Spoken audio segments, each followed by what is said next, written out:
পাবে, মুক্তি পাবে, নিষ্কৃতি লাভ করবে। আর আল্লাহর নেয়ামত ঘেরা, নেয়ামতে ভরা জান্নাতে প্রবেশ করবে।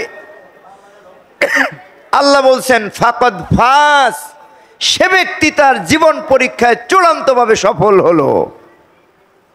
তাহলে এই আয়াত থেকে বোঝা গেল আমাদের জীবনের সফলতা সম্পদ দিয়ে নির্ণীত হবে না, সামাজিক প্রভাব প্রতিপত্তি কতটা কার আছে সেটা দিয়ে নির্ণীত হবে না।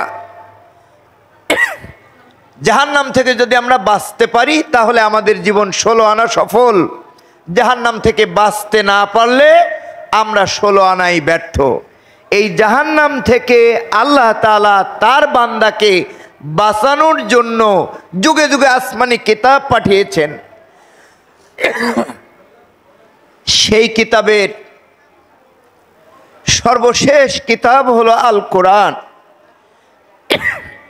সেই কোরআন শিক্ষার জন্য নেসবাতুল কোরআন মডেল মাদ্রাসা,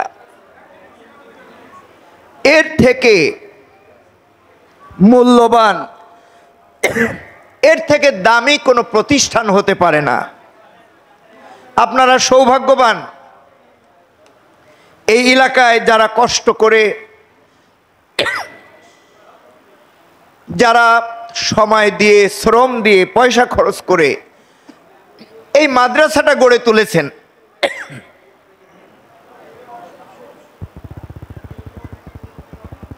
তারা সৌভাগ্যবান।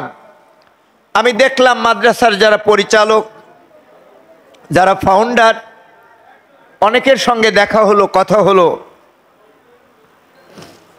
আমি আমার ব্যক্তিগত তরফ থেকে আল্লাহ তাআলার কাছে দোয়া করি, আল্লাহ তাআলার এই কোরআনের জন্য, কোরআন শিক্ষার জন্য, কোরআনের আলো ঘরে ঘরে ছড়িয়ে দেওয়ার জন্য, কোরআনের আলো এই ছোট বাচ্চাদের হৃদয়ে জেলে দেওয়ার জন্য, কোরআনের হাফেজ তৈরি করার জন্য, কোরআনের শিক্ষাকে মহল্লায়, এলাকায় ছড়িয়ে দেওয়ার জন্য যারা এই খেদমতটা করেছেন, এই প্রতিষ্ঠানটা করেছেন, আল্লাহ তাআলা এই প্রতিষ্ঠানকে যেন কিয়ামত পর্যন্ত কবুল করেন।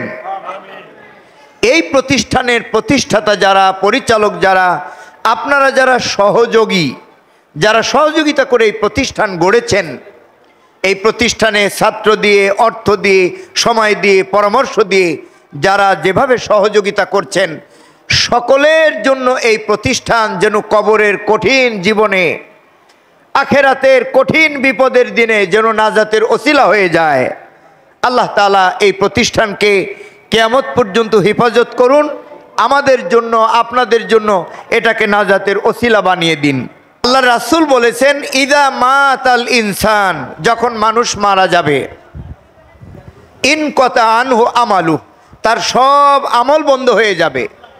ইল্লা মিন সালাসাতিন, তবে 3টি রাস্তা ওপেন থাকবে, বন্ধ হবে না। 1 নম্বর হচ্ছে সাদাকাতিন